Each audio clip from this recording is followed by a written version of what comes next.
Hello and welcome to the She-Hulk Attorney-at-Law Prepisode, also known as episode 75 of Sensational She-Geek live from Yancey Street.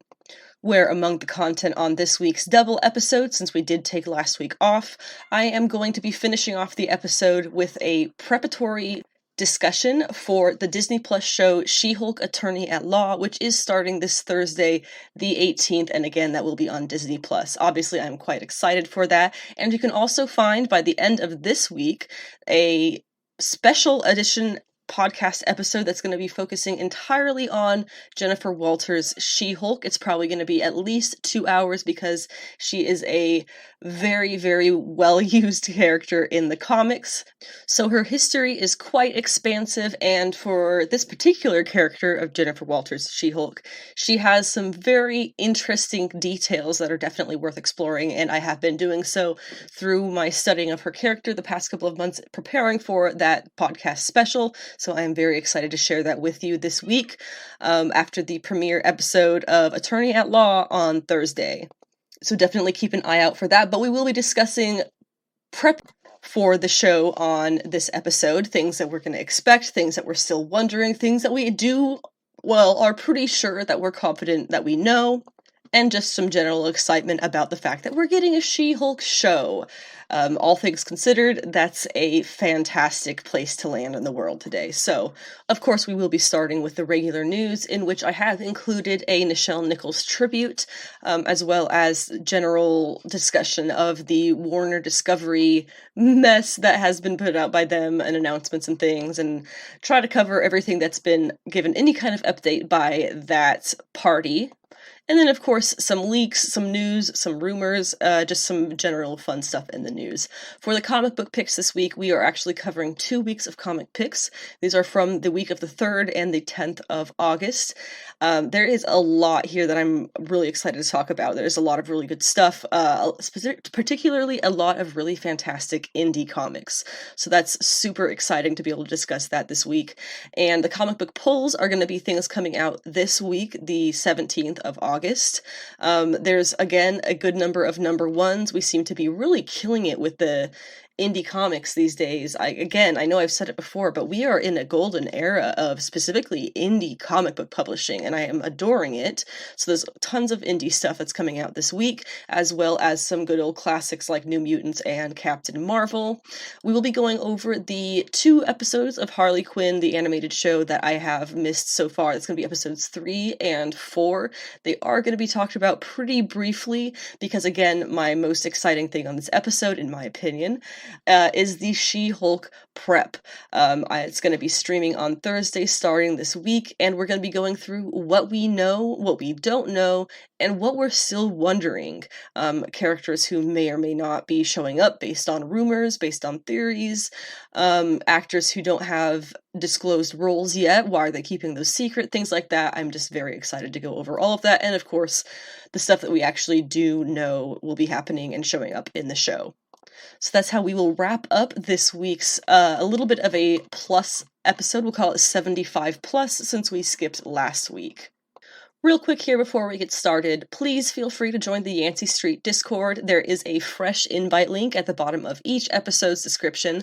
The Discord is a safe, friendly place for socialization and discussion of whatever you want, really, comics, pop culture, or otherwise. And it's also where you can go to find links or images mentioned during the podcast all in one place. You can find me most easily on social media via Instagram. My username is @AnnaWithTheComics, because my name is Anna, and hey, I've got a lot of comics. My podcast updates, if you want to find those, they'll be mostly on Twitter, where my username is @SavageSheGeek, because sensational was too many letters.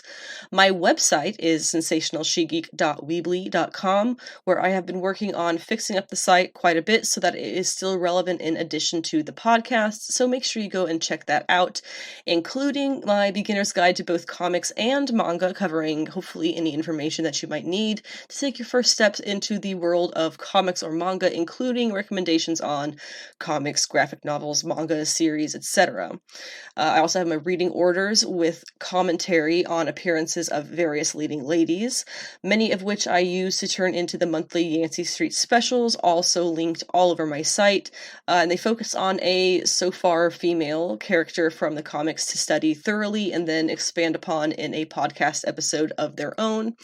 I try to make them pretty relevant. For example, I'm about 95% done with the Jennifer Walters She-Hulk episode, which is going to be coming out for her show this August. Additionally, anything pre-2021 content-wise can be found written in the website blog for your reference, which was all before I started the podcast.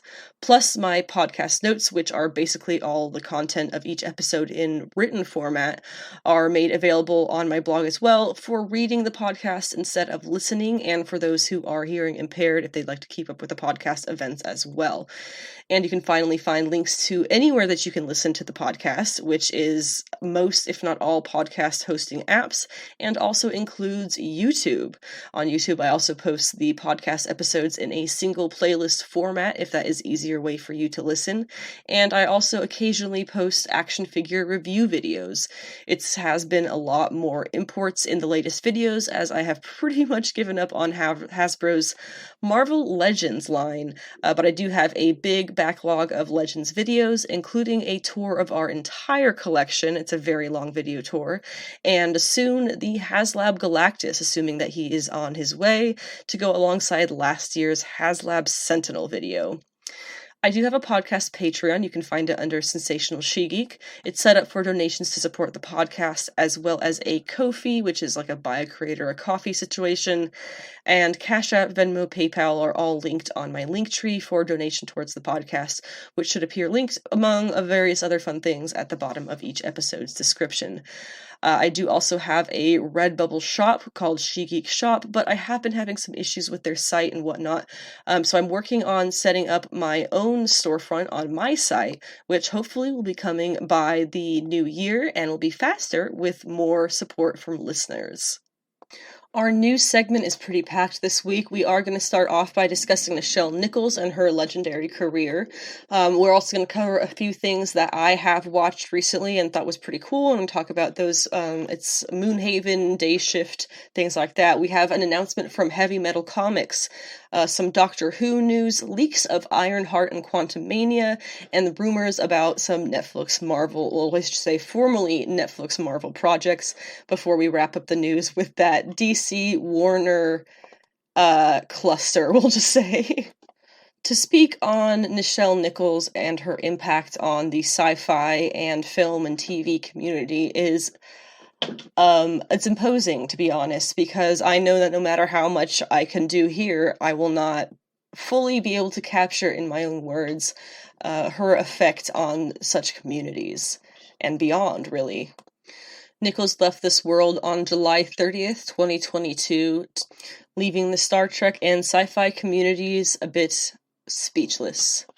Actually, that's incredibly not true. They have wonderful words to say about Nichelle Nichols, as all of us should. So I'm going to go through a couple of these things here and see what some people have to say. One of my favorite things about Nichelle Nichols, I think one of her most famous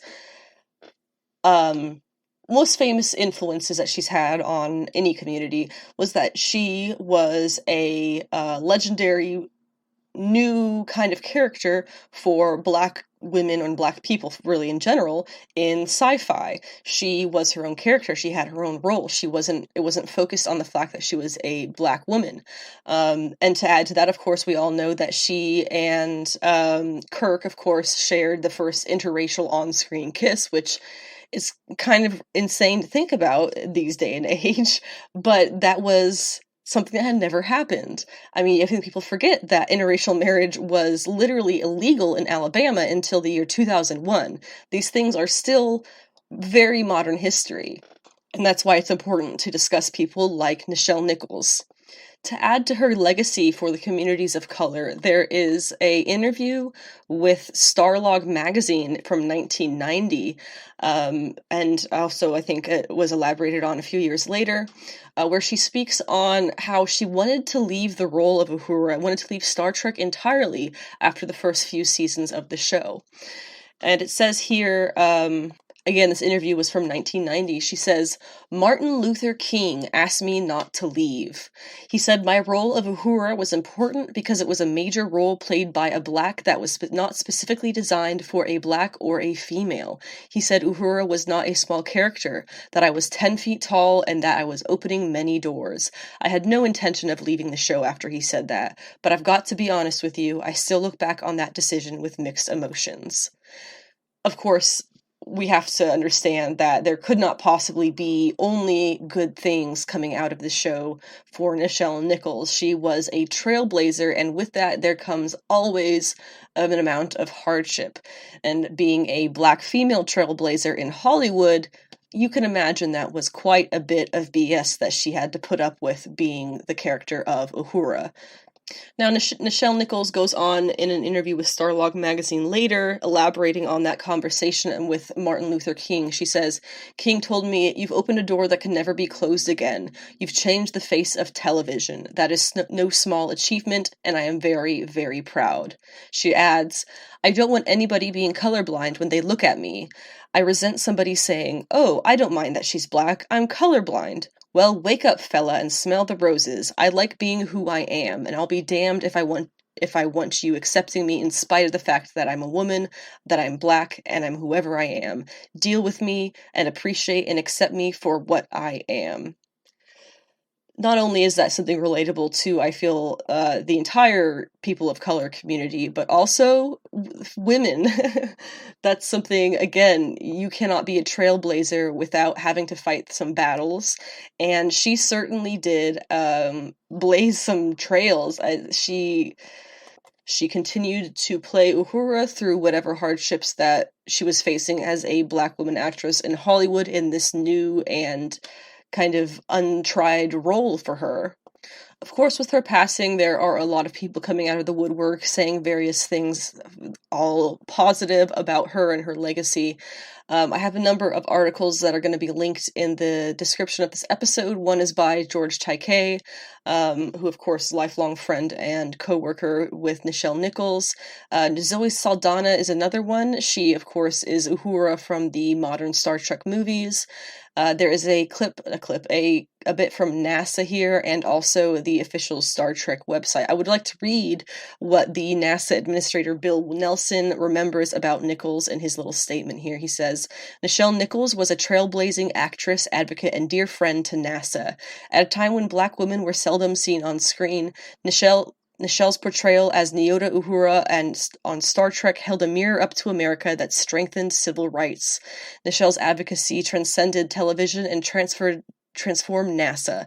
After Apollo 11, Nichelle made it her mission to inspire women and people of color to join this agency, change the face of STEM, science, technology, engineering, and math, and explore the cosmos. Nichelle's mission is NASA's mission. Today, as we work to send the first women and first people of color to the moon under Artemis, NASA is guided by the legacy of Nichelle Nichols. And I do believe that they had an article sometime around when Star Trek was premiering and her character was premiering, that NASA, they identified Nichelle Nichols as the first black female astronaut. Getting women and people of color into STEM programs, again, STEM is science, technology, engineering, and math, is something that is very, very near and dear to my heart because I was raised partially by an engineer and went through years of robotics classes and clubs in junior high school and high school ages where women in those groups or girls were a extreme minority, and I was able to kind of watch the program shift over those years to where there was maybe a handful of us, and by the time I graduated, almost half the team was women, and that is something that it's such a satisfying feeling. And Nichelle Nichols, that was a massive part of her career goal. She she helped NASA recruit women and people of color to be astronauts, which is a huge deal for those industries. Big firsts. Representation doesn't just count for Hollywood, it counts for doctors, scientists, mathematicians. It is something that I am very passionate about, even though I am not particularly in those programs myself these days. But that is a large reason of why I love and respect Nichelle Nichols, and always will. She was leagues and bounds ahead of her time in more than just being an actress, but in being a social, almost political movement of a person. I will also never forget how excited she was to appear on the show Comic Book Men. It had been a long time since she had done any very openly public appearances, and she appeared on Comic Book Men looking for one of the original action figures of her character, of course, Nyota Uhura from Star Trek. And I just remember they were beyond delighted to see her. Of course, many of the men in the comic book shop in question had, I'm sure, crushes on her when the show was originally premiering, as many people did, for good reason. And just seeing her go into the shop and really talk to them about her role, talk to them about how fun it was and how everything has changed in her life since then and what she's done and been up to.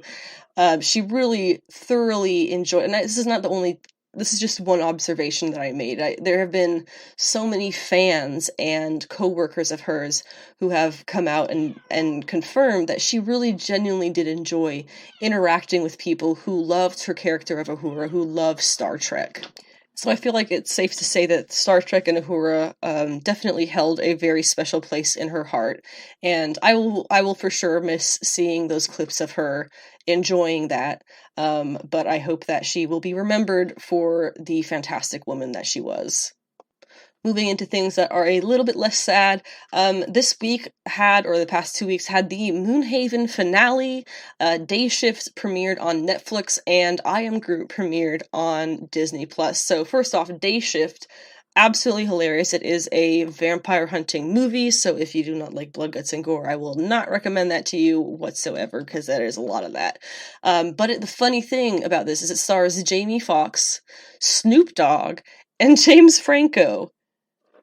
And it's James Franco doing what James Franco does best, in being like the really attractive idiot. Absolutely hilarious. I definitely recommend that if you're into it. I wouldn't really call it a horror movie. It definitely has some crazy stuff that happens, but it is a lot of fun. I Am Groot premiered Wednesday the 10th. That was a full week ago almost at this point, on Disney+. All of the episodes in the first collection are now streaming and available for your viewership. If you would like to know what the episodes are about before you watch, or instead of watching the direct, put out an article of basically spoiling all of the episodes. Not sure why, but they did. So that is there in the description below if you would like to check out what the episodes were about without actually watching them. The Moonhaven finale was really exciting. This is one of those shows that has kind of put out 6 episodes. It's like a tester season to see how it's kind of accepted, and then they're going to come back with more in a second season, hopefully pretty soon here. The show was very interesting. The general plot of it is, not post-apocalyptic, but basically near-apocalyptic Earth. They 100 years ago sent some people up to the moon, where they created a haven on the moon, as you may have guessed based on the title, to kind of create a utopia, solve the problems of Earth away from Earth, and then they will then bring their utopia down to Earth and teach Earth how to be a utopia with their science and things that they've come up with. It does sound a little bit lofty, but it is cool. There's a lot of exploration of themes like community and family and working together and things like that is explored. The differences between the Moonhaven community and that which you would find on Earth. Very, very cool concepts, especially when you start bringing in the technology stuff, where they're on a spot of the moon that has just kind of been terraformed, and the rest of the moon is just the moon. It's just this one little spot. So you get close to the edges of that one little spot, and you can see, like, oh, the sky gets really dark because the atmosphere is fading, and you're now kind of like, oh, the ground is turning into moon. It's, I can't even describe it properly. It's super cool. Really, really awesome sci-fi show. But anyway, I do have an article below about the season 2 that will be coming, but I did pick out some stuff from the article. I believe this is all from the production designer Philip Murphy, talking about the show. He said, "We went off and we did a bit of research, and I found in Chinese culture from the 13th century, they had moon gates." And this is him talking about this concept of this technology to look through kind of memories of a sort that they have in Moonhaven. So he says the Chinese, they had moon gates in the 13th century, which are essentially holes in walls or round windows that have views out onto the world, or that lead you in a path that asks you to adjust what you're seeing because you're going into somewhere beautiful. That design left China in about the 15th century and ended up going all the way to South Africa, where they cropped up there in another format, and now you see them all over the world in modern sculpture. So that was their concept that they took from there. Speaking on the show a bit, it says there's the revelation of the literal family tree that once stood in the fringe land, which is the edges of things, but is now a much more integral part of how these mooners see themselves. It's one of the last examples of the show's ability to introduce an unfamiliar concept and have both Bella, the main character, and the viewing audience of The Outsiders recognize the significance right away. The potential unraveling of the family system, built on every family raising other adopted children from the community as their own, holds the weight it does because of those scenes like those around Paul Sarno's dining table. That uncertainty sets the stage for the still mysterious Io, their technology, to become a more visible element of the show moving forward. Between the strife on the moon and the new dynamic of those first waivers arriving safely at their Earth destination, the show's renewal offers a chance to fill out even more of the series' scope. So it has been renewed. We are getting season 2. Season 1 was kind of like an intro to where the world is at this point, and how society is, and then season 2, I guess, is going to be kind of expanding the story. That production designer Philip Murphy comes back to add, "We don't want to just pick up the story exactly where it left off. I want to feel that when we're in season 2, we're with our characters we love, but this is a new chapter. Thematically, the problems haven't changed. We've got a team that's gone back to Earth and is now marooned, but they have with them Io's technology. It's not about a bunch of softies who are now going to get overrun by the Walking Dead. It's a group of technologically advanced humans who have come back and are still intent on pursuing that goal of making things better. The show is not cynical. I'm not cynical. I think it's really important that we don't let go of, hey, we are not a people, we are a purpose. That, to me, is the most important thing that we're doing." You may have picked it up with the discussion of the family trees a little bit, but a big concept that's explored in Moonhaven is community, as I kind of mentioned before, and the way that they really make their community a strong, firm standing thing is everybody, you don't raise your own children. If you have a child, you have the child and it goes off with some other family to raise them, and you never see them again necessarily. And that is how they kind of solidify the idea of, as the production designer said here, we are not a people, we are a purpose.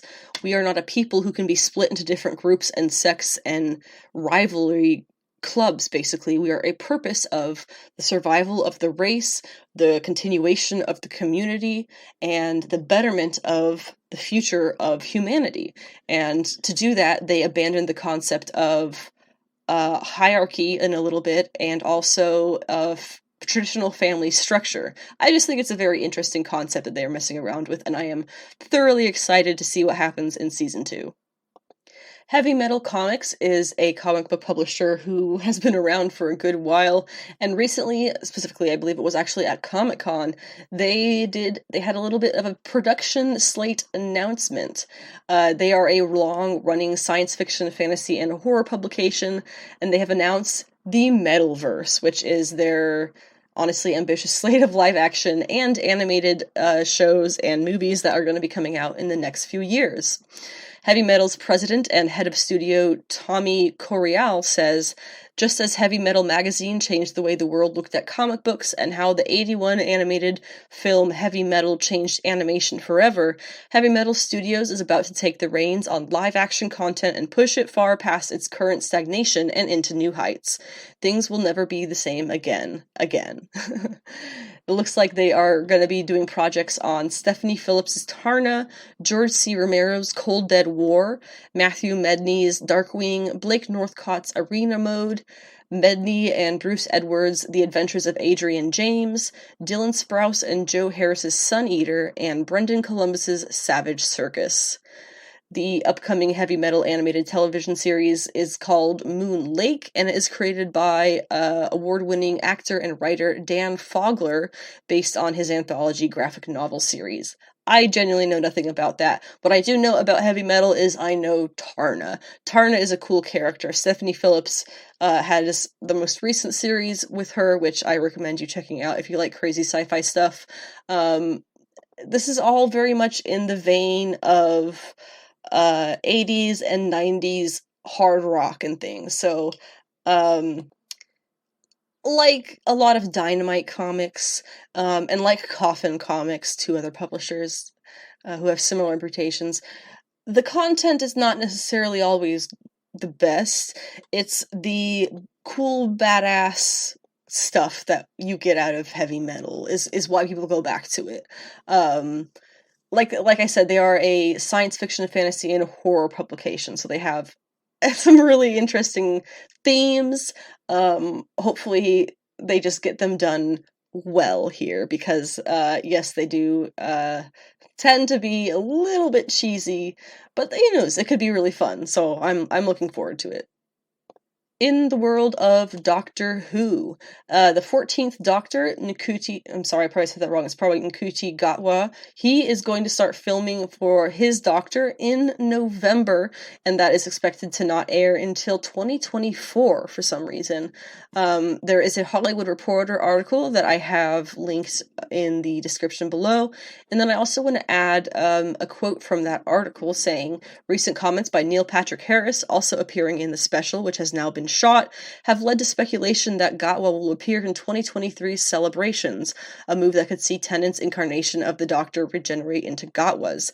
However, details about the special, as with most things Doctor Who, are being kept tightly under wraps at the BBC. Now, this is something that I wanted to add because currently, of course, the Doctor that we have right now is 13th Doctor, who is not David Tennant's Doctor. It is Jodie Whittaker, the first female Doctor that we've had officially in the show. So what they're talking about, the 2023 Celebrations, it's the Doctor Who anniversary, or it's crossed over with the BBC anniversary, something like that. And so I guess they brought in Neil Patrick Harris as a villain, and they brought in David Tennant. And people are trying to speculate a little bit, because previously they were thinking that Jodie Whittaker's 13th Doctor is going to change into the 14th in the special, but then we found out that David Tennant is going to be in the special, and so is Neil Patrick Harris, which is a whole other thing. I think it's going to be great. And so the concern that people kind of have right now is, yes, is it possible that it's going to be actually David Tennant's Doctor who's going to regenerate into Gatwa's and not Jodie Whittaker's? A lot of people feel like this is going to, if they do choose to do that, should they, it's very unfair to Whittaker, and her Doctor kind of just writing her out like that, which I totally understand. But again, this is all just speculation. There's very little that's actually known. I also think Catherine Tate is back for the 2023 Celebrations, and again, that has been entirely filmed. And if Ncuti Gatwa is not starting until November, potentially it's not being filmed to tag on to that Celebration special. So with any luck, we will not be seeing Ncuti Gatwa. Of course, we want to see him, but we will not be seeing him in the Celebration necessarily, but at some point in the next year. Hopefully seeing if it is going to be Jodie Whittaker's Doctor transforming into him, then hopefully we'll be seeing that in Jodie Whittaker's own episode that she can have her proper goodbye in. Getting into some MCU leaks, we have leaks from Ironheart and Ant-Man and the Wasp: Quantumania. For Quantumania, it's actually pretty fun, in my opinion. It's not 100% certain that this was a real leak. I would say it's about 98% certain. So it's pretty sure, but not positive. And the leak in this one was that we already spoke about it in the past, how Yellowjacket is actually going to be becoming MODOK, who is the dude with the big head in the floaty chair with tiny little arms and legs. He's basically just a big head. That's the best way I know to describe him. Yellowjacket will be turning into MODOK. Yellowjacket was the villain of the first two movies, or at least the first one. He was pretty cool. He did a fantastic job, and I guess something is going to happen here, and he's going to be turning into MODOK. The art that was leaked for this, which was in the Yancey Street Discord, if you'd like to check that out, is basically like if you could imagine MODOK as in like an Iron Man take on MODOK, with kind of the Yellowjacket black and gold colors. That's pretty much what his MODOK looks like based on this concept art. It does have a massive face mask, which is why people are comparing it to Iron Man. And that kind of makes sense because that's the technology of the MCU, and that's how it kind of looks. What I'm really hoping is that people absolutely piss themselves, excuse me for that, but they do, when he takes his mask off. Because again, this is a live action movie, and we've only ever really seen MODOK in animation, because, I mean, he's a giant head in a chair with arms and legs poking out of him, like, tiny little, like, it's a very weird looking thing. I make my husband hide his action figure of MODOK where I can't see it, so there you go. But anyway, I'm really hoping that the mask will come off of MODOK, this Yellowjacket MODOK in Quantumania, and people's skin crawls. I really, really want to see his messed up head. People are theorizing that it's potentially Yellowjacket gets stuck in the Quantumverse, and he just gets physically severely messed up, and that's how he ends up as a giant head with tiny little arms and legs. In any case, if that is the true design or not, I think the whole idea of Yellowjacket becoming MODOK in that movie is brilliant. Totally follows that character, the way that they have set him up to be kind of like this crazy tech wannabe guy. So I think that'll work out really, really well. As for Ironheart, there were some leaks of official images, not official obviously, but some leaked images of the actual costumes for Riri Williams as Ironheart, as well as Parker Robbins as the Hood. Those are their character names. We have also a RuPaul Drag Race star, Shea Coulee, joined Ironheart as well. No idea what role they could be playing.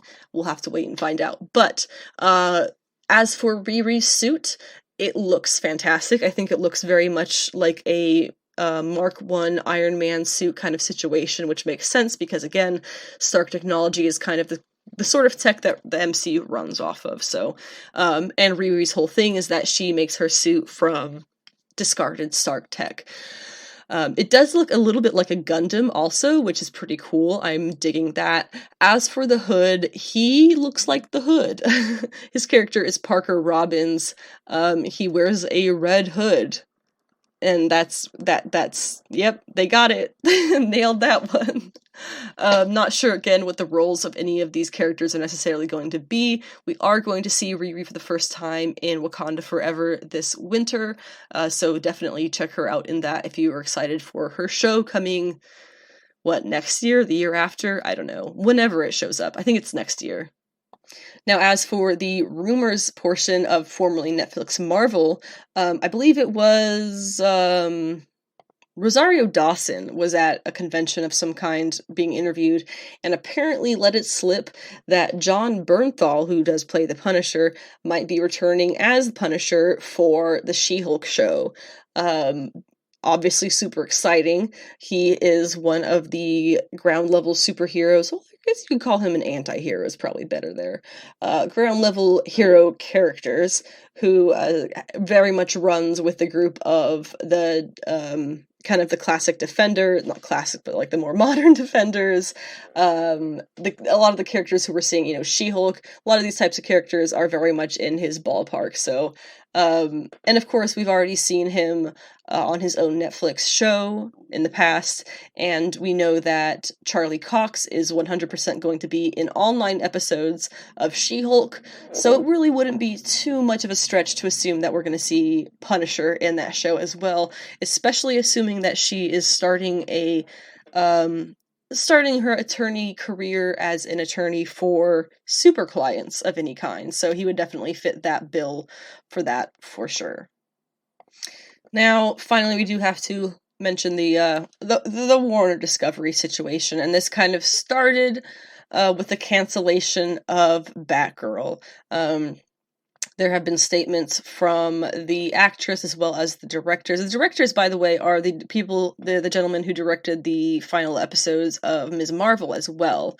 So it's really Adil El Arbi and Bilal Fallah are their names.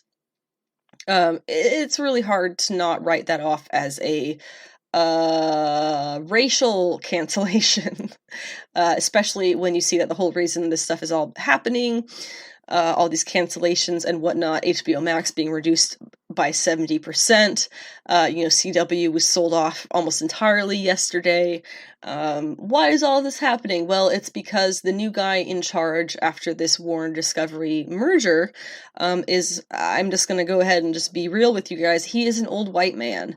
And so he decided that he was going to create this team of folks who are going to come into his new Warner Discovery merger thingy and decide what shows and programs and whatnot are worth keeping and what should be moved on from.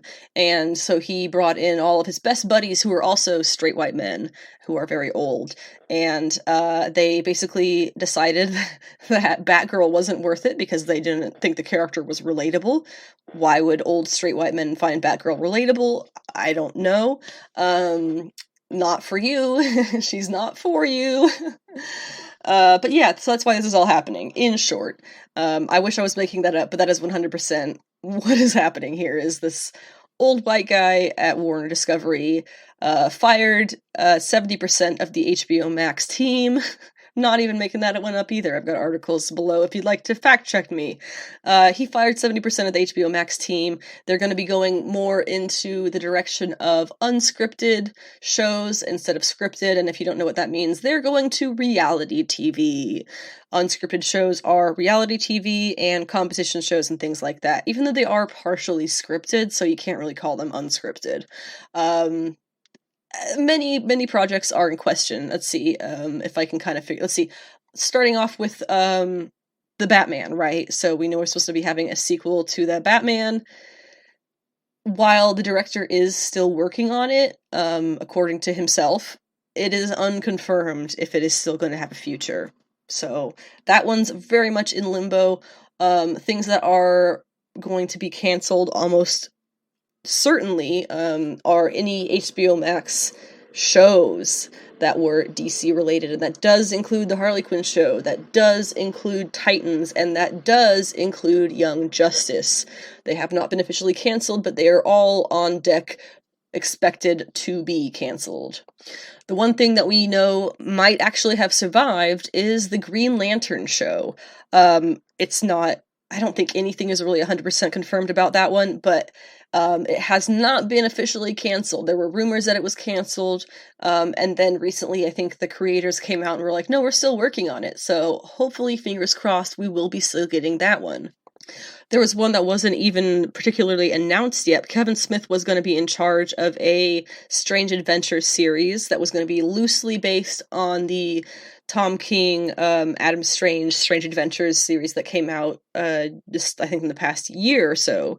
It was going to be an anthology series, and that wasn't even officially announced yet, but that has officially been canceled now. It seems pretty much that anything that is not a #1 project in the minds of financial holders has been canceled. And in the terms of Batgirl, it doesn't make any sense financially anyway. Again, I have an article from IGN linked below that explains why they're not actually saving money by doing that. I know people are trying to say, oh, well, they're actually saving money. They've already spent $90 million, but by getting the tax refund back, they don't have to spend another 90 to get it marketed and stuff. Well, please check out this article because they go into that a lot better than I can. And it's another reason why I am pretty much convinced that this was a racial cancellation. The future of the Blue Beetle movie, again, a little bit in flux because that was one that was going to be on HBO Max originally, and they moved it to theaters. That's just like what they've done with the Batgirl show, but it has yet to be canceled. Hopefully it will not be canceled because Batgirl starred a Latina, and guess who stars in Blue Beetle? A Latinx boy. So, yeah, hopefully that's not a pattern we're going to see continuing, but again, like I explained, this is all happening because it is a bunch of straight white dudes who have now taken over the Warner Discovery merger and really just have a wrong idea about what it is that audiences want to see. To add to that, there's this fun little graphic that I have here, if I can pull it up, about what the future of Warner Discovery is going to be. So they have this really stupid graphic. You can find it on the Yancey Street Discord if you would like to see it yourself. The only franchises from DC that they're apparently going to be focusing on is going to be Batman, Superman, and Wonder Woman. So reducing that quite a bit. And they're replacing a lot of stuff with, get this, 90 Day Fiancé universe. What the hell is that? What does that even mean? But anyway, things are not good for fans of DC Comics, or DC comic properties. Now, Warner Discovery having been sold, or having merged, things are kind of potentially in flux for comic books, but we'll have to wait until we get more details on that to really be sure. They've already done so much reduction with DC Comics. Hopefully there won't be any more. One final thing that I wanted to add to the news segment of the podcast was about the Sonyverse. Sony's Madame Web, I guess, specifically is what we're talking about. There are rumors of what the movie is about and who the cast will be. So we're looking at Dakota Johnson. We already knew all these actors would be in here. Dakota Johnson as Cassandra Webb, that is Madame Web, the original Madame Web. Sydney Sweeney as Julia Carpenter, who is a Spider-Woman character. Celeste O'Connor as Maddie Franklin, who is, I believe, the granddaughter of Cassandra Webb. Isabella Merced as Anya Corazon, who is Spider-Girl. Adam Scott as Ben Parker, aka Uncle Ben, and Emma Roberts as Mary Parker, aka Peter's mother. Little bit odd there.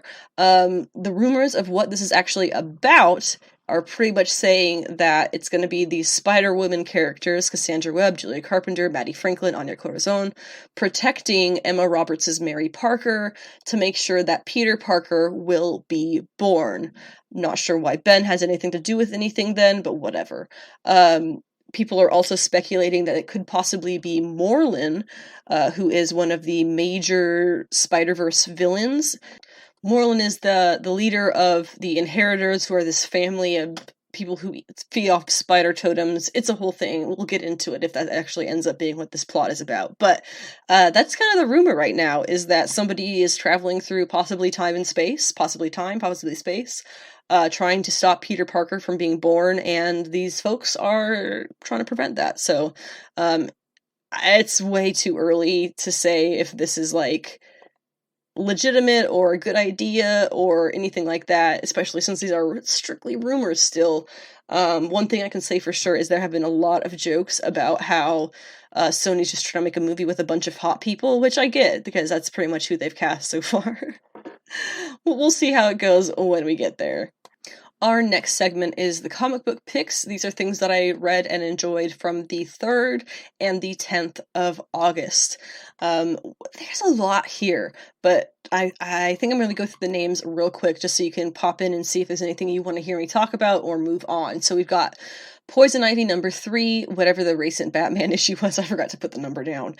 Dark Crisis number 3, Multiversity Teen Justice number 3, Sword of Azrael number 1, The Vineyard number 1, Immortal X-Men number 5, Demon Wars Iron Samurai number 1, DCeased War of the Undead Gods number 1, I don't know why I put 2 there.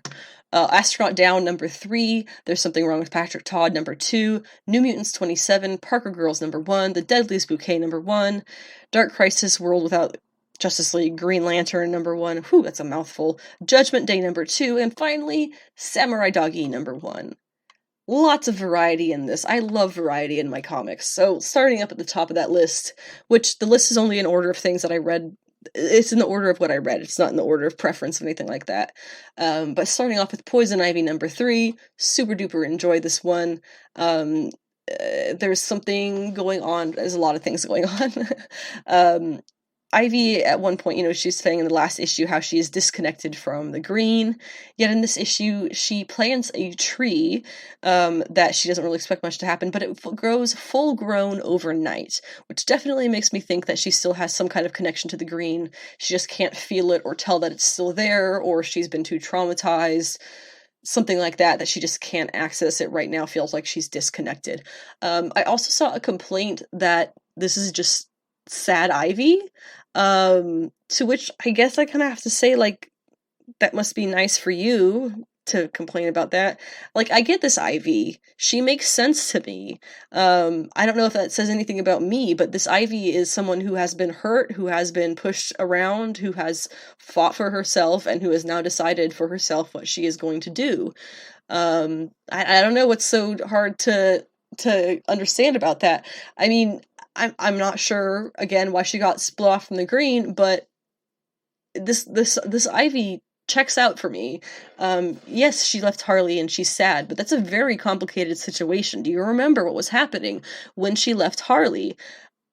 There was a lot of complications in there. It was Harley had been working with Batman. Ivy had been split into 2 separate entities and then recombined, and apparently her ex-girlfriend had come back into town, who was her first love, and it's just all this stuff.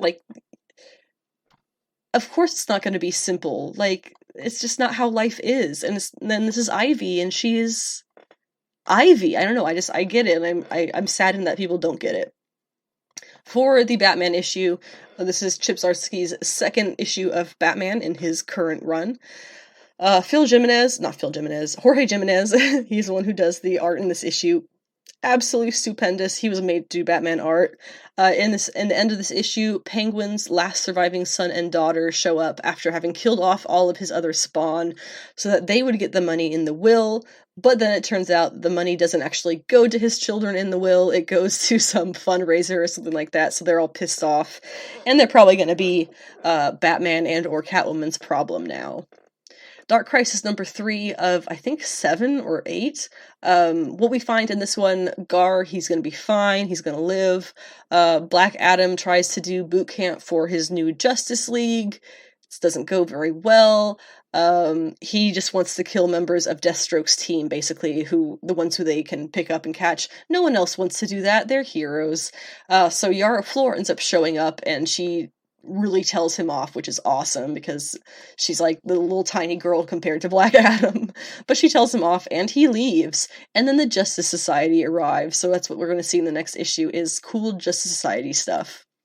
Meanwhile, over there with Deathstroke, Slade's daughter arrives to try and call him off of his weird vendetta thing he's doing, and he ends up shooting a plague out of his mouth, because he's actually working for Pariah, and is probably kind of dying.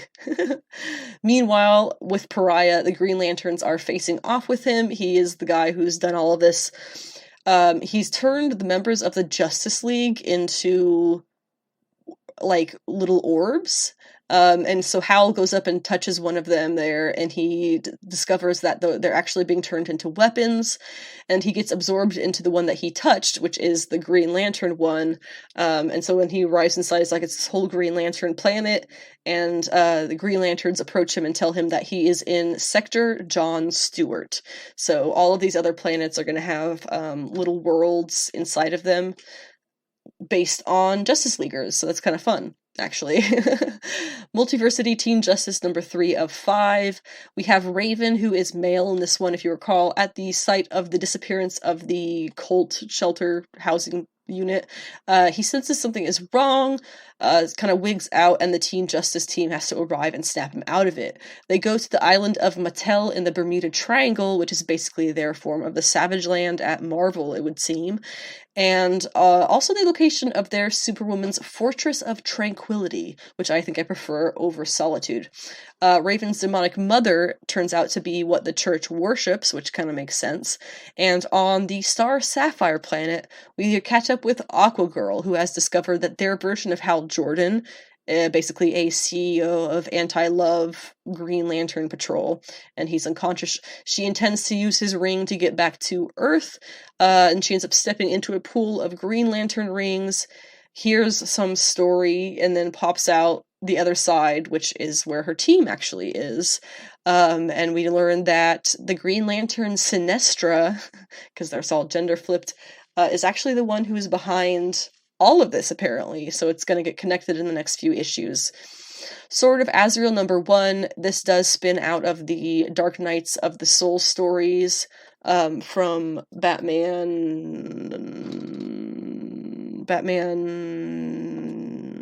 Urban Legends, that's the one.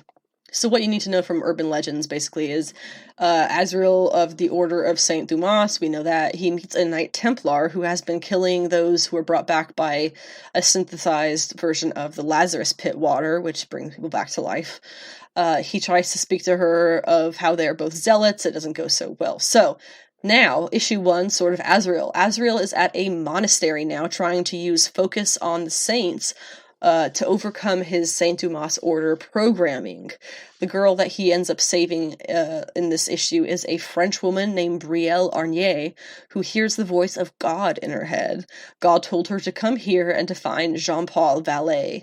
Goes over his past a little bit, and then that night, assassins come for the French girl. Jean-Paul does his best to protect the monastery and is forced to let Azrael out to fight Vengeance, Bane's daughter, who has shown up here for some reason. She says she is here to take the girl back to the Knights Templar because she is dangerous. It turns out she is the angel Sabriel, and Azrael's sword that he leaves with her wakes her and reminds her who she is. If I'm not mistaken, Sabriel is actually Lucifer before he falls from heaven. Anyway, the Vineyard number 1. This family has an uber successful vineyard due to actually sacrificing other humans to Dionysus 4 times per year. The husband who is in charge of the sacrifices, he gets in an accident. His wife, turns out, can't bring herself to kill these sacrifices, so her son starts doing it. And then we hear from their daughter, who is somewhat estranged. So definitely just a cake-off issue here. Immortal X-Men number 5. This is an Exodus point of view this time. I am turning out to be a massive fan of Exodus. Sinister, in this issue, we find out was taken by the Eternals. Apocalypse recruited Exodus during the Crusades, commanding him to kill a comrade. Circe, the Eternal, was there protecting that comrade, but he beat her mentally, because that's what the power stuff they have is, and then turned on Apocalypse. He then slept under a spell for like 1,000 years and was woken by Magneto. Now, Exodus understands that it is Hope Summers, who is the true mutant messiah. So that's his whole shtick. In this issue, Exodus discovers that the Quiet Council, is under attack psychically by the Unimind, which is, of course, the collected Eternals. Logan steps in just in time before they get some daggers to assassinate Hope, and he reports that Egg has been taken out already. They are trying to take out the Five to remove Resurrection. Emma Frost takes Hope and Exodus to take down the Unimind. Exodus narrates that he is a knight again. This is a really cool sequence. I adored it. On his left hand, a diamond shield. This is Emma being protective over the children of Krakoa. In his right hand, his faith in Hope. They slice through the psychic tech of the Unimind, Exodus narrating that as low as they are, he has been lower.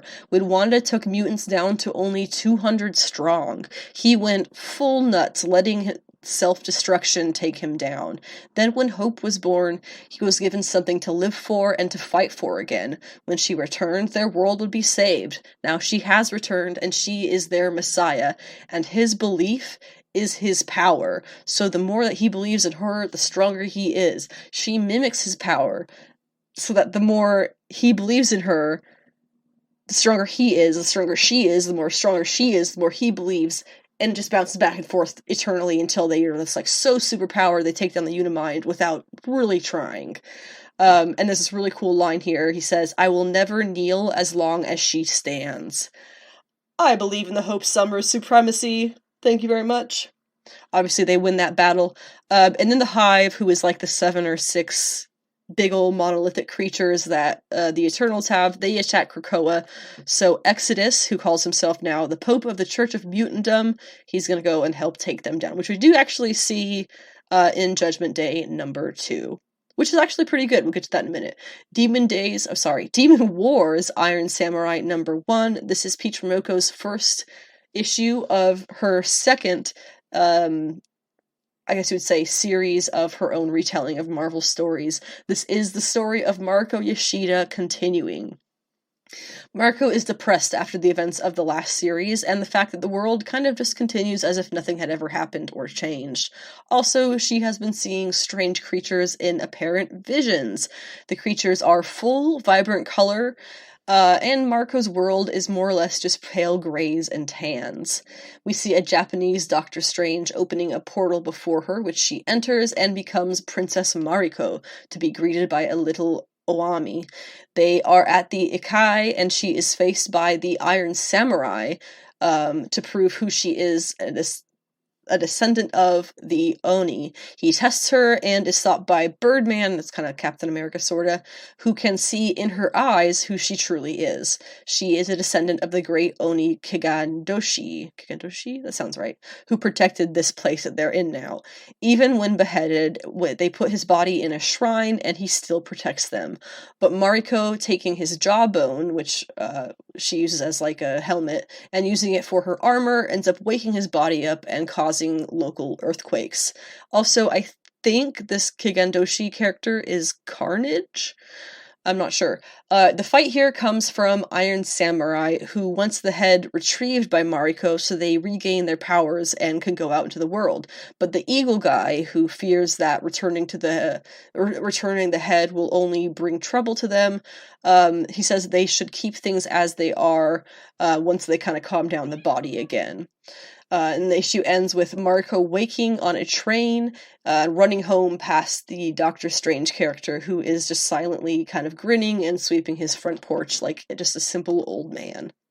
Let's talk DCeased, War of the Undead Gods, I want to say the 3rd or the 4th iteration of Tom Taylor's DCeased series. This has all been continuing the story, and I believe War of the Undead Gods is going to be the finale.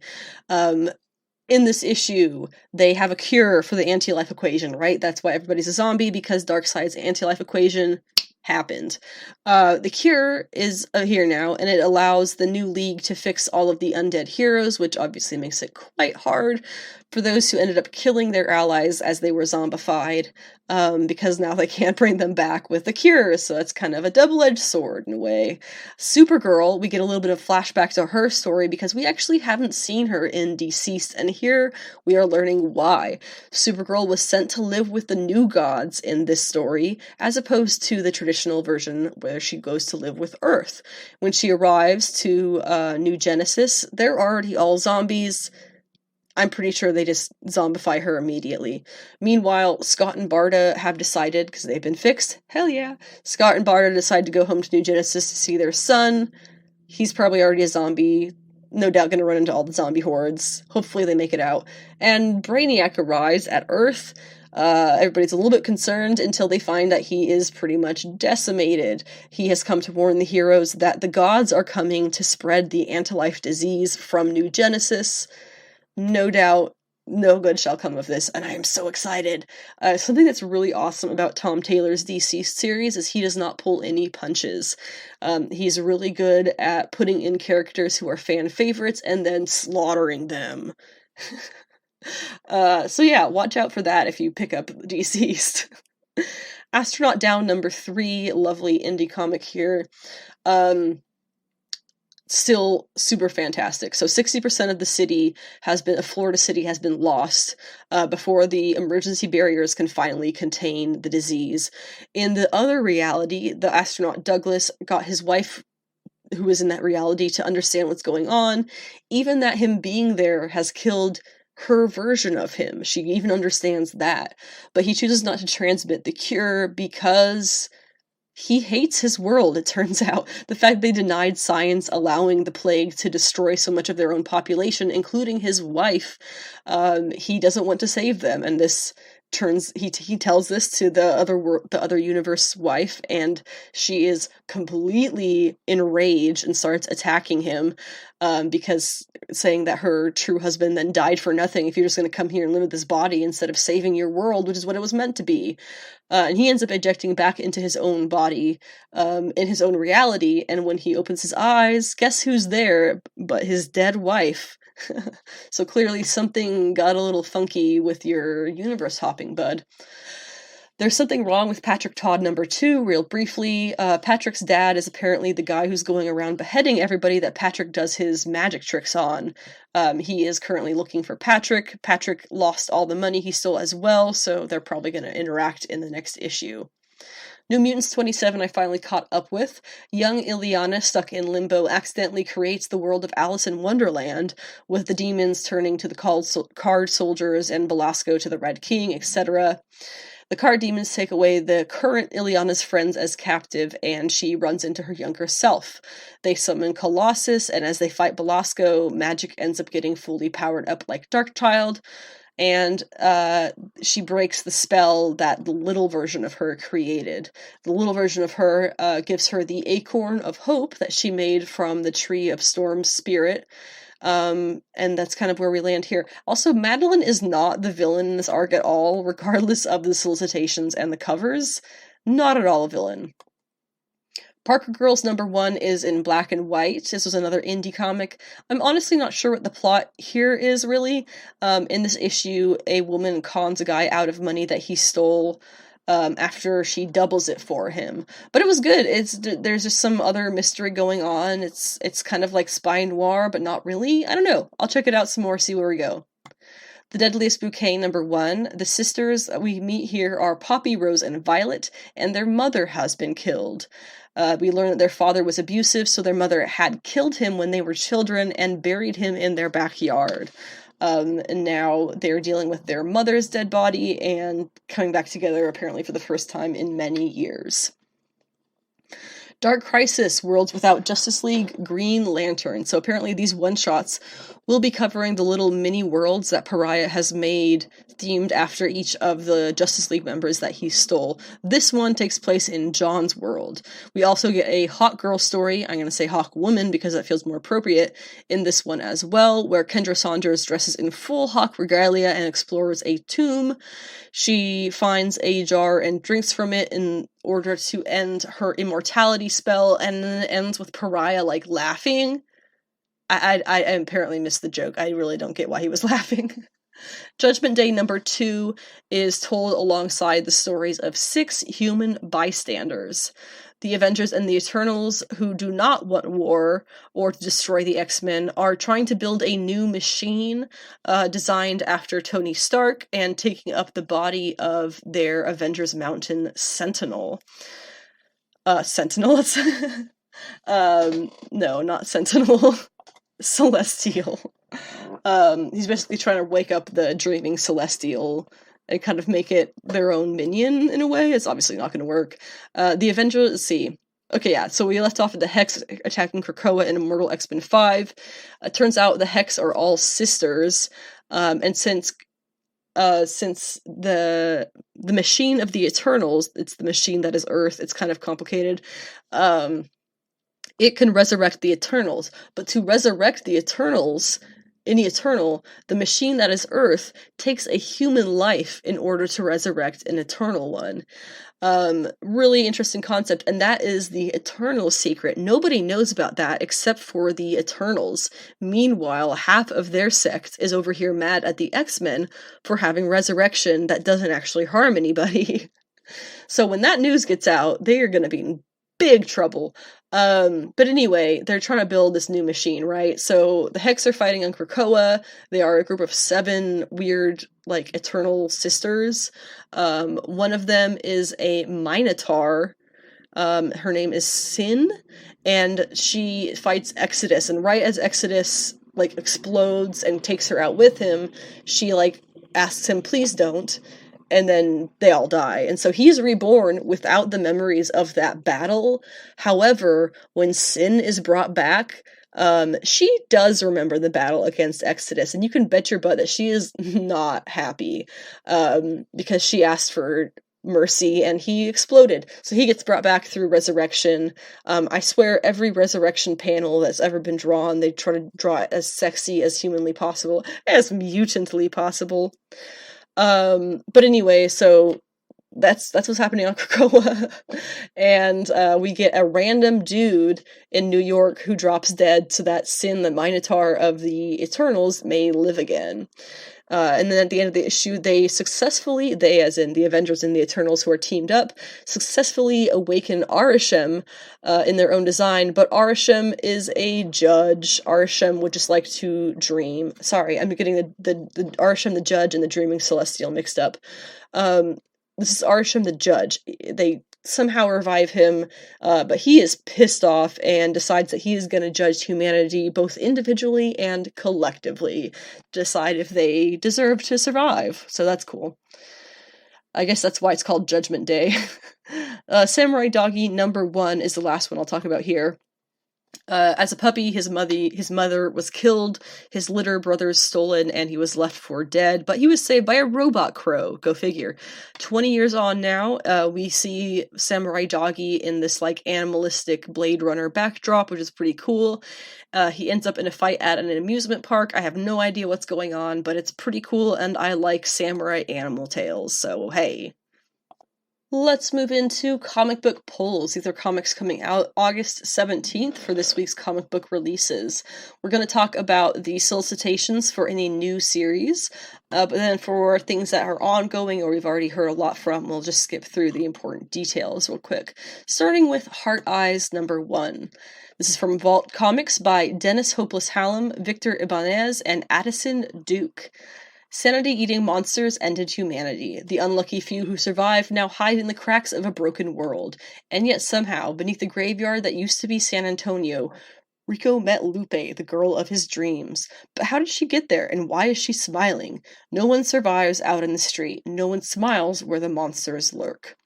This is got covers by Victor Ibanez, Michael Dialynas,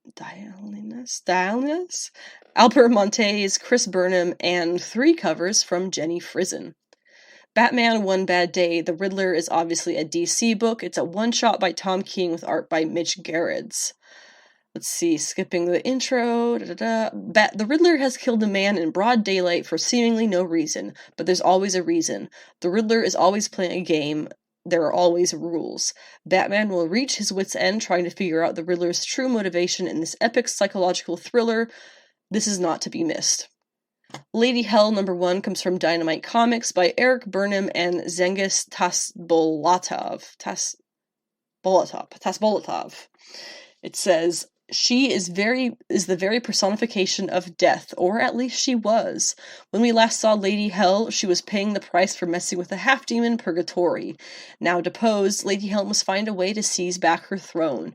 There's just one problem. She no longer has the power to do much more than exist. Meanwhile, what happens to the world when death is no longer a fact of life? It ain't pretty.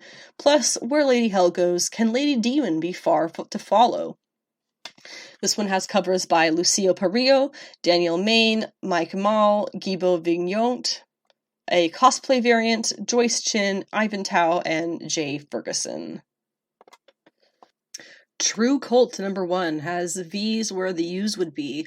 This is from IDW by Scott Bryan Wilson and Liana Kangas.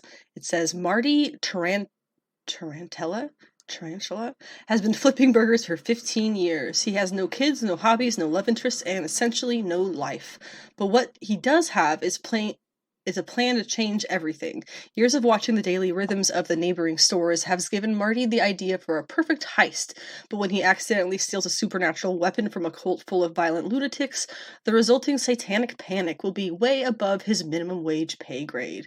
Nothing can prepare you for the coming of True Cult, a deliciously horrifying and hilarious new story from Scott Bryan Wilson and Liana Kangas. It has covers by Maria LeVay and Fabian Lelay. Axe, or AXE, still haven't figured that one out. Death to the Mutants, number 1 of 3.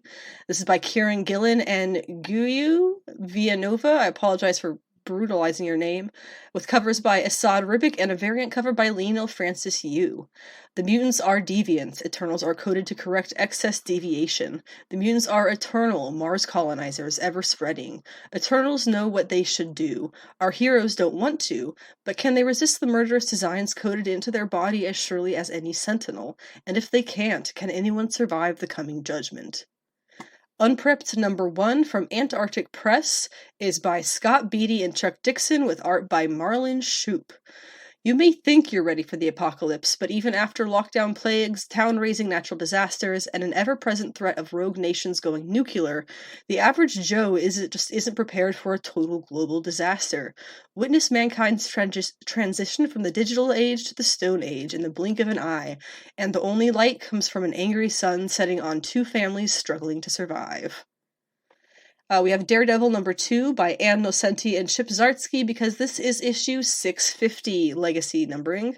We have art by Chip Zdarsky, Scott Hanna, Klaus Jensen, Chris Samney, John Romita Jr., Alex Maleev, Paul Azaceta, Mike Hawthorne, Phil Noto, Rafael Delatorre, and Marco Cicchetto.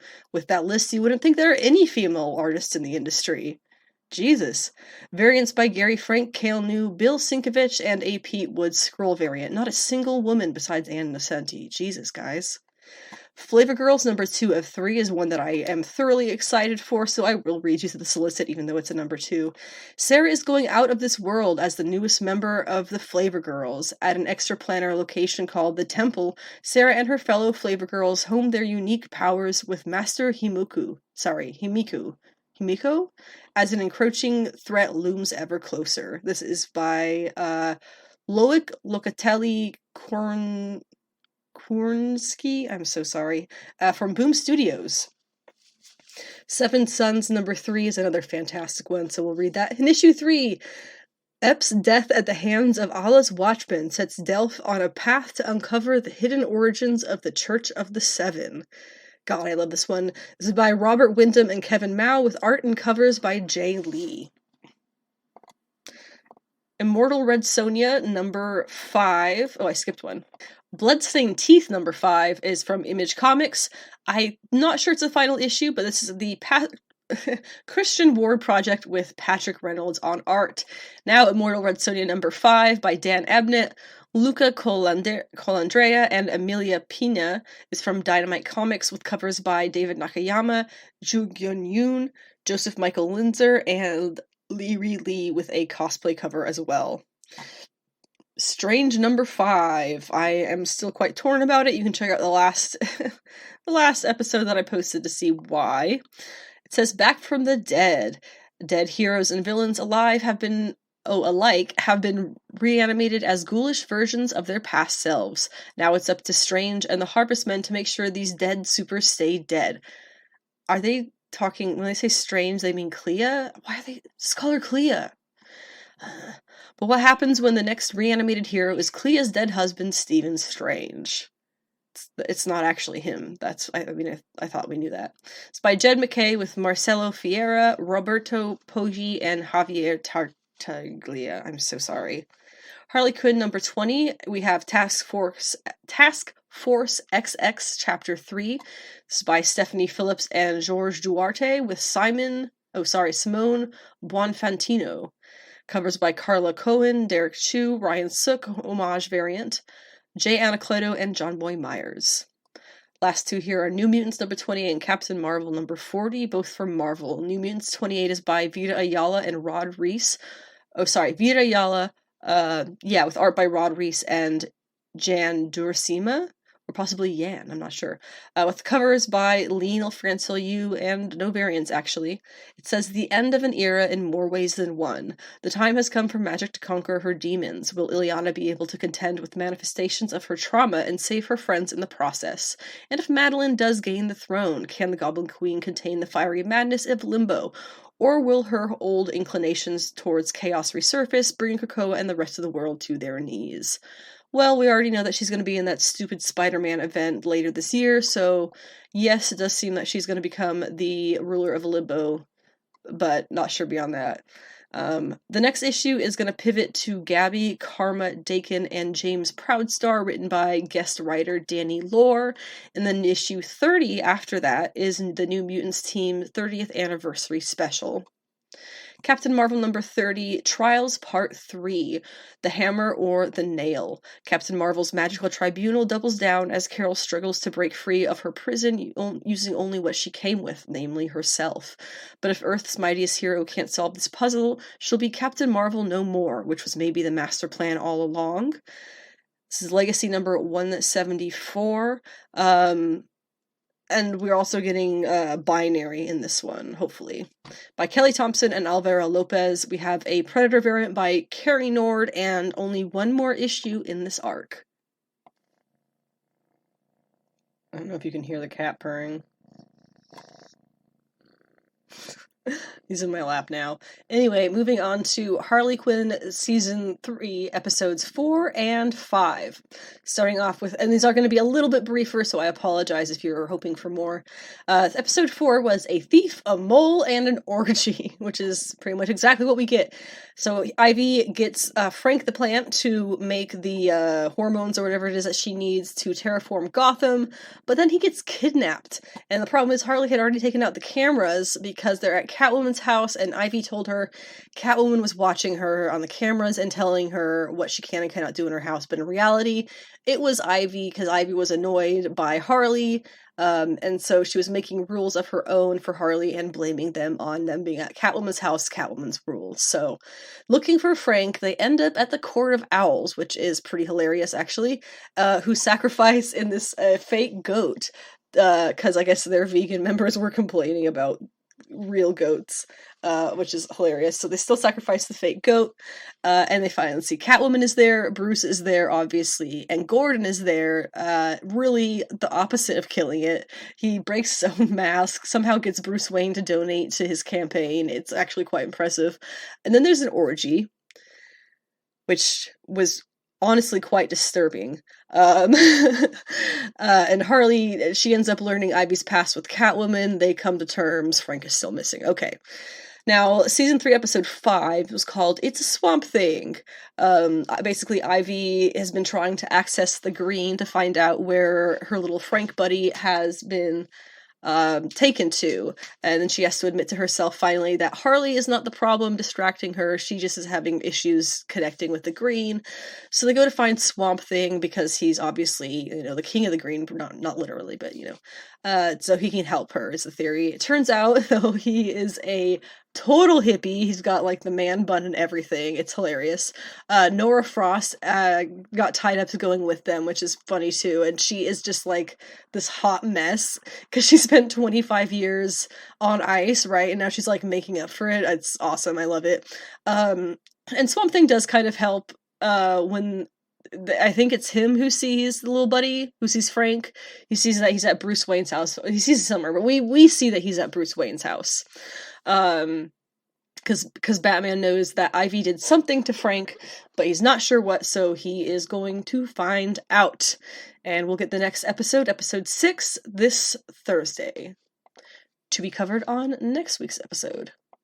What I have been waiting for, and possibly you as well, the She-Hulk Prepisode.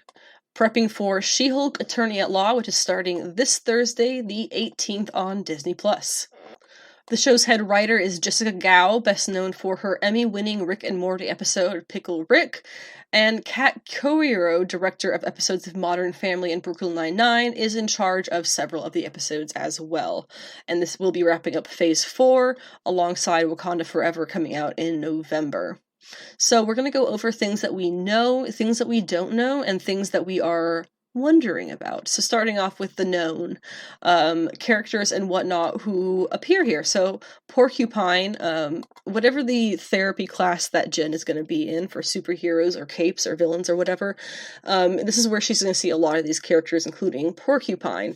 His first appearance was Tales to Astonish number 48. Most recently, as far as I know in the comics, he has actually been the almost fiance of Jessica Drew, aka Spider-Woman. I don't think we're going to see Jessica Drew in this. I don't think it's going to have any connection to Jessica Drew. But that is definitely Porcupine. That is definitely the same guy. Basically what happens is Jessica wants to have a baby, but doesn't want the father involved or whatever, so she gets a sperm donor. And that's going to come up at some point in comics. They're going to have to reveal who the father is at some point. But, and then she ends up, I don't remember how, but she ends up teaming up with Porcupine and, what's his name from the Daily Bugle.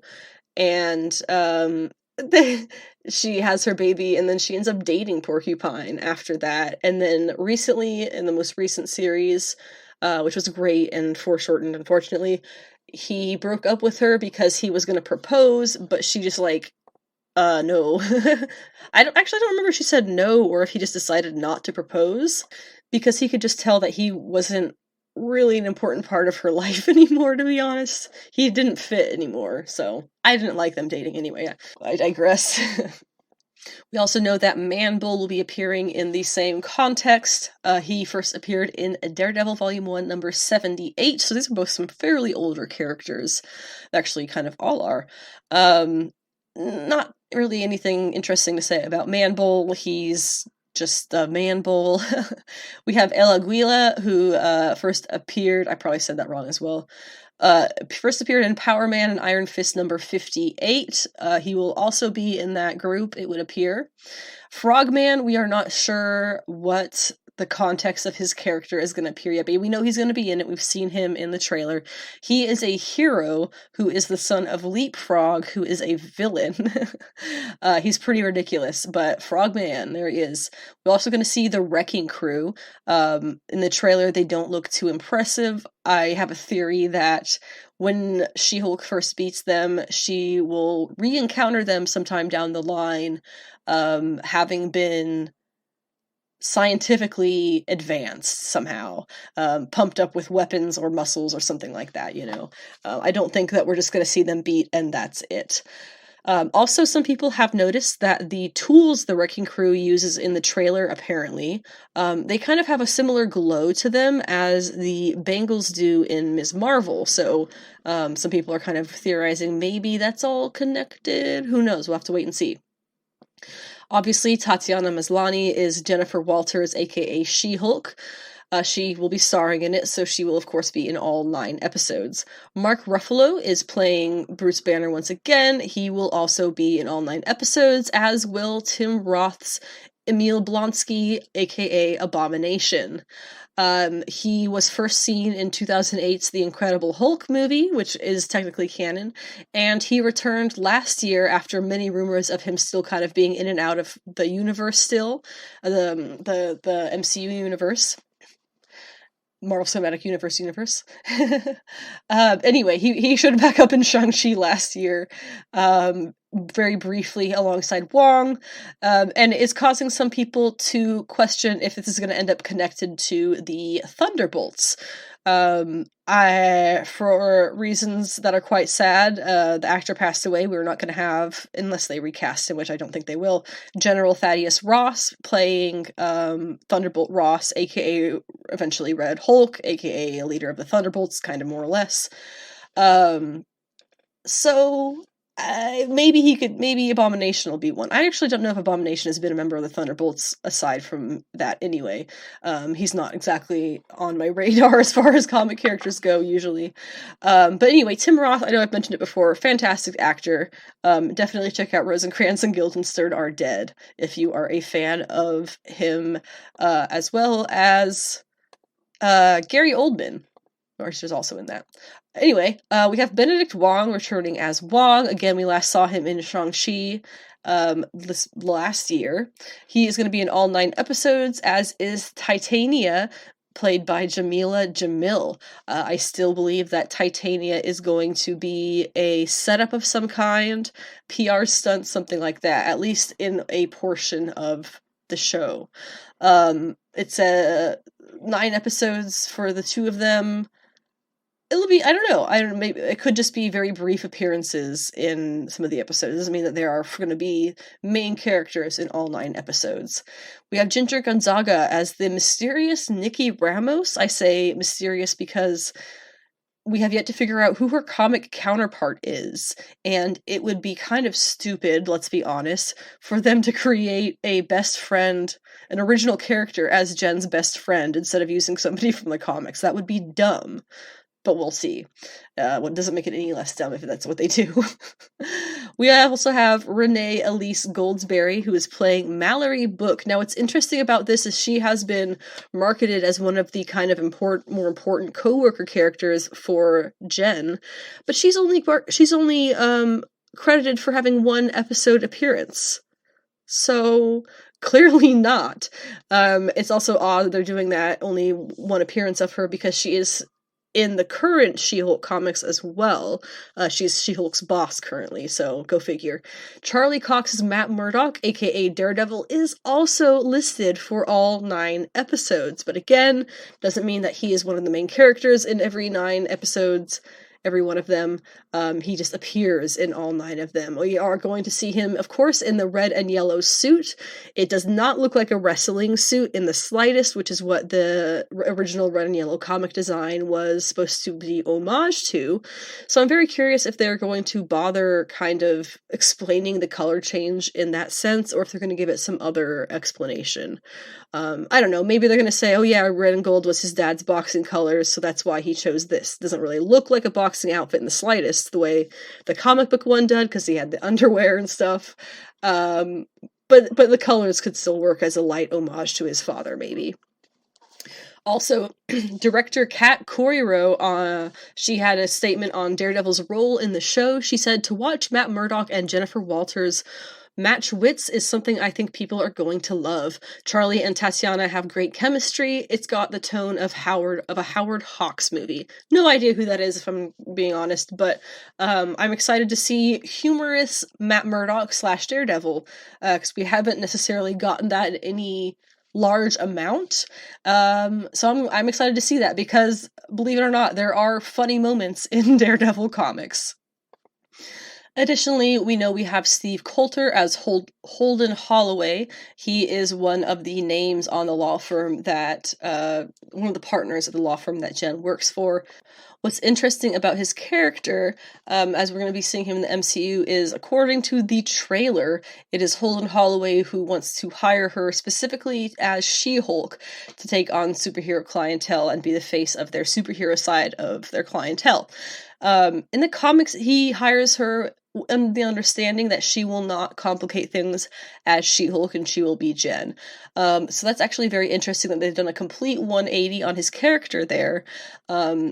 Additionally, the line in the trailer about how he doesn't seem to care that she has a conflict of interest, this Holden Holloway clearly plays very loosey-goosey with his lawyer work entirely. So that kind of stems into why I think Titania might be a PR move, because he seems very much of the mindset of, if we get publicity for it, that can only be a good thing. We also have Rise Corio of Donnie Blaze. Not actually sure who that is, but more importantly, Drew Matthews as Dennis Buck Bukowski. Now, this one is interesting. Buck is from the Savage She-Hulk series. He is one of the main characters who would belittle Jen and make her feel like she was not worthy of her role as an attorney in their office, simply because she is a female. He is condescending, he is sexist, and she is a little spitfire constantly in his face, kind of pushing back to all of that. So, I'm curious how they're gonna do Buck in this. Also, there's a little bit of a complication in the first or second issue of the Savage She-Hulk. I think it was issue 2. Jennifer's canon best friend, whose name I don't recall at the moment, actually dies in a car accident while she's driving Jen's car, because Holden Holloway, it was basically something like Holden Holloway was trying to trick She-Hulk and ends up accidentally getting into a car accident because the brakes were cut by this other guy, and lo and behold, what ends up happening is, I keep saying Holden Holloway, that's not right, Buck. Buck ends up with this horrible, guilty conscience for basically the rest of his life, because he more or less was the reason why Jen's best friend dies in a fiery inferno in a car accident. Even though that was never, like, legally made his fault, it was his fault, 100%. So he does get a little bit of a character change, like, towards the She-Hulk character after that, because he obviously doesn't know that she's Jen. He has a little bit of a change there, but he's still an asshole. Now, things that we don't know from the series. I'm going to repeat this probably several times. Who is Nikki? My current theory is obviously Nikki... not obviously, but I've said it a bunch of times before, Nikki is a hallucination. I have a lot of reasons why. I've talked it to death, I think, before, but basically, I just feel like there's gotta be something that's like a big reveal twist that has specifically to do with Jen. Not necessarily her transitioning into She-Hulk, not her family, not Bruce, not her job. No, something with her is going to be revealed. And for some reason, I'm just stuck on that thing of Nikki is not real.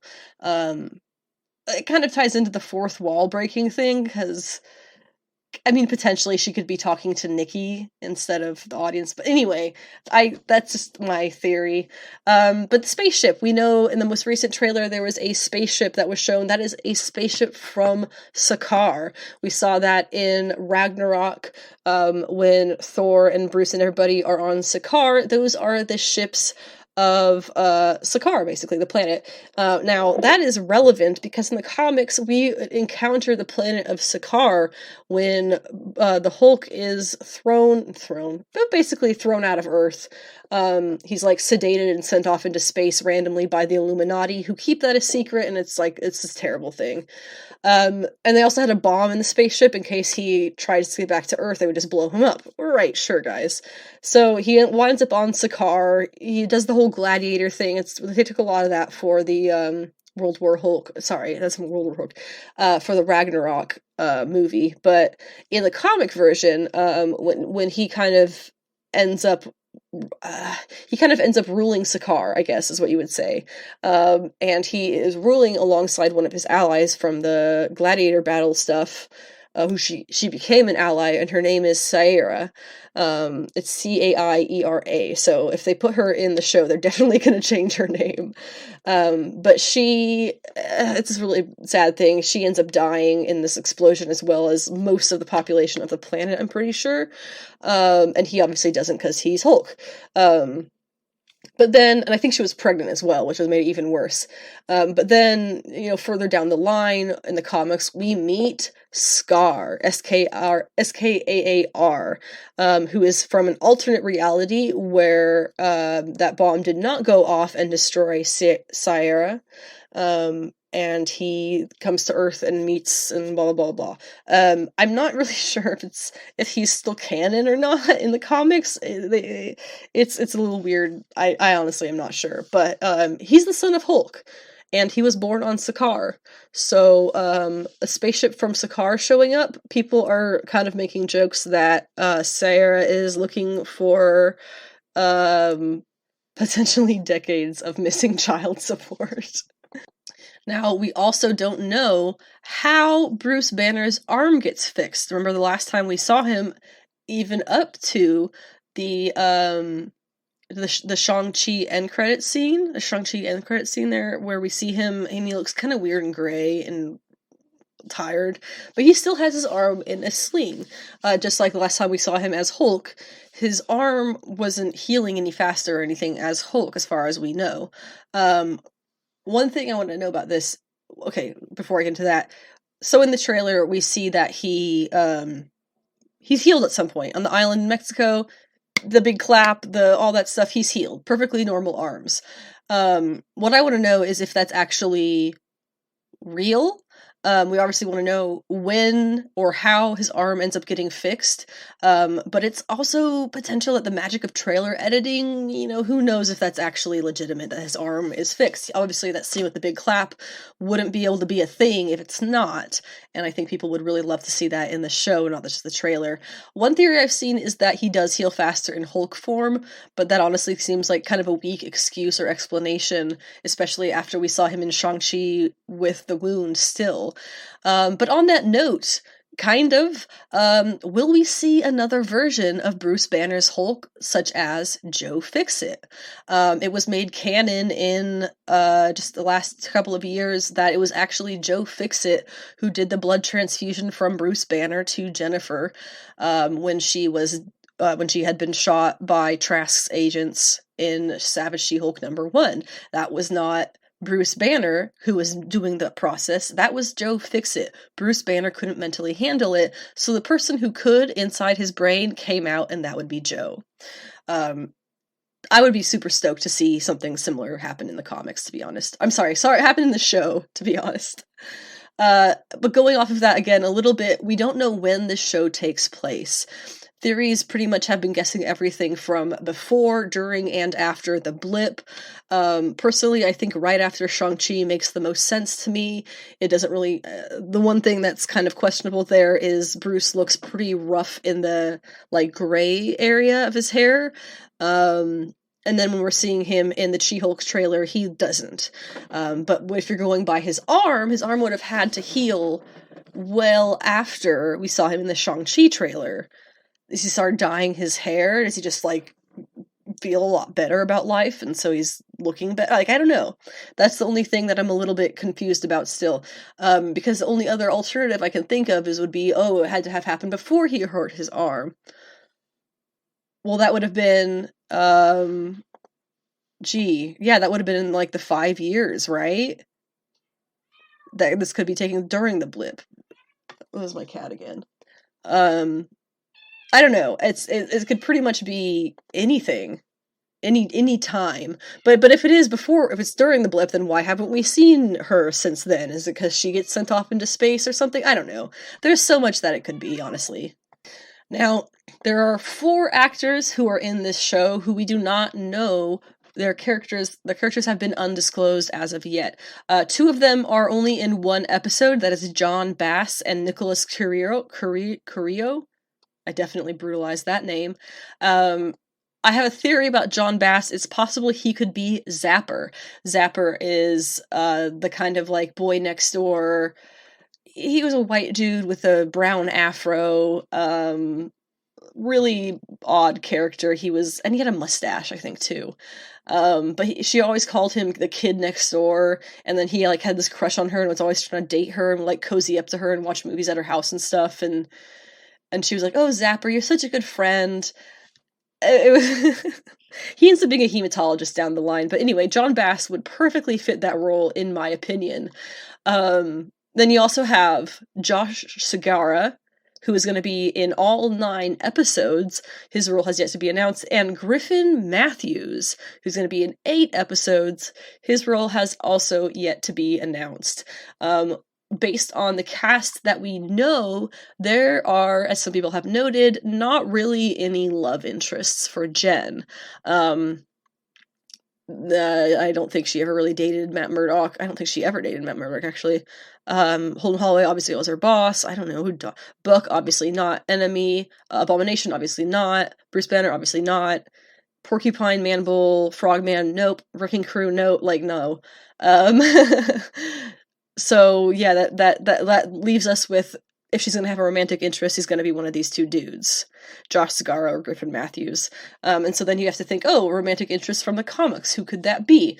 I know some people would like that to be Jack of Hearts. He's made a recent resurgence in the comics. I don't think it's the real Jack of Hearts. We have yet to find that out. It's from the current She-Hulk series.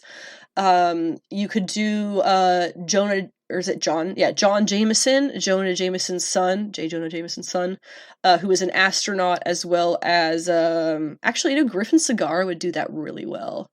I just totally combined their names. It's Josh Segarra, Griffin Matthews. Josh Segarra, I think, would do John Jameson really well, because John Jameson is an astronaut who ends up being Wolfman and also this other crazy thing. He's also chronologically the first of Jen's love interests that she ever meets.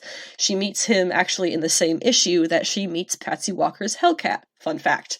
As for Griffin Matthews, I'm thinking he's going to be another hero character. If Josh Segar is going to be like a boyfriend, Griffin Matthews, I feel like he's going to be a hero character. I don't know. But the fact that those two guys are going to be in most, if not all, the episodes and have had a very hush-hush on what their roles are going to be makes me very much think it's relevant as heck. Now that leaves us with the segment what we are wondering about if these things are going to be in the show. Starting with the leader. I know back in 2020, which was a good while ago now, there were rumors that the leader may actually be showing up in this show. He is kind of a major villain for She-Hulk, especially it kind of depends on what point in your history you're looking at. He has been a major Hulk villain, obviously, but he's popped in and out of She-Hulk history here and there. He was in the Immortal She-Hulk one-shot, being very terrifying and threatening, and he was also in the Mariko Tamaki series, trying to take advantage of her and her mental state there as well. What he would be doing in the MCU, nothing good, I'm sure. But I would be very curious if they keep the very large-headed design that he has in the comics. Now, Punisher, we talked about that in the news segment. It is rumored that he is going to be showing up at some point in this show. I'd be super down with that. Obviously, I'd love to see all of the formerly Netflix Marvel characters show up in the official MCU, because they all did a great job. I'm not talking about Iron Fist, though. Again, we wonder, who the shit is Nikki? I cannot make myself believe that they have created an original character to be Jen's best friend when she has so many friends from the comics that you could utilize. I just can't, that doesn't make no sense to me. There's also a rumor that Jason Segel could be joining the cast, possibly playing Ben Grimm of the Fantastic Four. Now, this doesn't have to be the Thing. This could just be straight Ben Grimm. Because remember, before he is the Thing, he is just Ben Grimm, the human science dude, astronaut or whatever. And so if he does show up, great, then you're teasing for Fantastic Four for the first time. I kind of always preferred that the Fantastic Four would show up all together the first time that we see them, and they would be already, several years down the line having had their powers. But if we're going to be seeing Ben Grimm, potentially they would be kind of a new entity when they pop up in the MCU, the Fantastic Four, so who knows. Now, Jacinda, she is a Skrull princess, she's a Skrull. She's the daughter of the Super Skrull, and she is also a kind of key player in Secret Invasion for the comics, and that is something that we know now, confirmed, is going to be coming up in Phase 5 for the MCU. We're going to have Secret Invasion premiering in the spring of 2023. Jacinda, and why she's relevant with She-Hulk, is because when She-Hulk loses her bar establishment, she is disbarred. There we go. She-Hulk is disbarred for reasons, and she becomes a bounty hunter then. Bail bonds hunter-downer. Bounty hunter, And Jacinda, the Skrull, ends up being her partner. So Jacinda would dress up as Jen, and they would go and she would fight them, and people would be like, oh yeah, we beat She-Hulk before she could turn into She-Hulk, and then actual She-Hulk would show up. But anyway, so that's what Jacinda and She-Hulk's relationship is. They actually became very good friends. And then, that was when Jen was a bounty hunter, so if we see Jen disbarred, we could see her as a bounty hunter. I mean, we could see her as a bounty hunter anyway, really. And then at one point, she is also a magistrate for the Living Tribunal. It's a whole other thing I'll explain when I get into the She-Hulk podcast special later this week.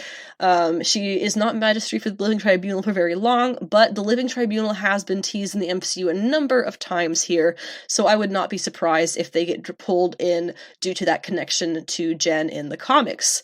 I have here written Mrs. Jameson. That is a reference to John Jameson, the astronaut turned man-wolf eventually, being one of her long-term comic romances alongside Wyatt Wingfoot, or relationships, I should say. It hasn't always been a romance, but definitely between John Jameson and Wyatt Wingfoot, you have two of her longest running romances. So that's why I'm questioning if there will be a kind of Mrs. Jameson thing. And on the note of the Mrs. Jameson event, Eros, will we see Eros? Yes, she does have a one-night stand with Eros in the comics.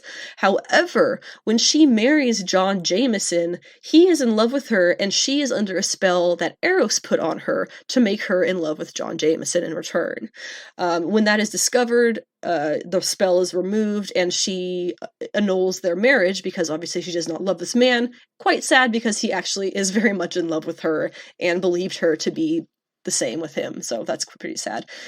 So Eros, the various reasons that he could come in here and not just to be a plaything for her. I've already kind of gone over the potentiality of romantic interests. I would personally love to see Wyatt Wingfoot show up in this show in some format. Wyatt Wingfoot has a character who is much older than She-Hulk is. He ran with the Fantastic Four. He's been friend to many a superhero, and it has been pretty much a lifelong on-again, off-again romance with Jennifer Walters and her She-Hulk persona. At one point, they were even engaged in the She-Hulk ceremony twofer. They were even engaged. They ended up not getting married, but they were going to 100% get married. Other people who could show up, Jessica Jones. Again, I am 100% pro the formerly Netflix Marvel characters and actors making an appearance here. Also, Kristen Ritter has been just on top of things, teasing the heck out of fans with what could be nothing, honestly, but could also be her giving little actual teases to her reappearance at some point in the MCU. And yes, during the previous episodes, I talked about Echo Show rumors where it could be Daredevil looking for Jessica Jones. In that case, we probably wouldn't see her until that point. Moon Knight is another character who is, he's got a pretty decent history with She-Hulk as well, not a romantic one, but they have been teammates off and on and through the years, as well as allies pretty much eternally. He obviously just had his own MCU show that was fairly well received, and people are excited for a potential second season. Is it possible that he could show up here as needing Jennifer to be his lawyer? Who knows?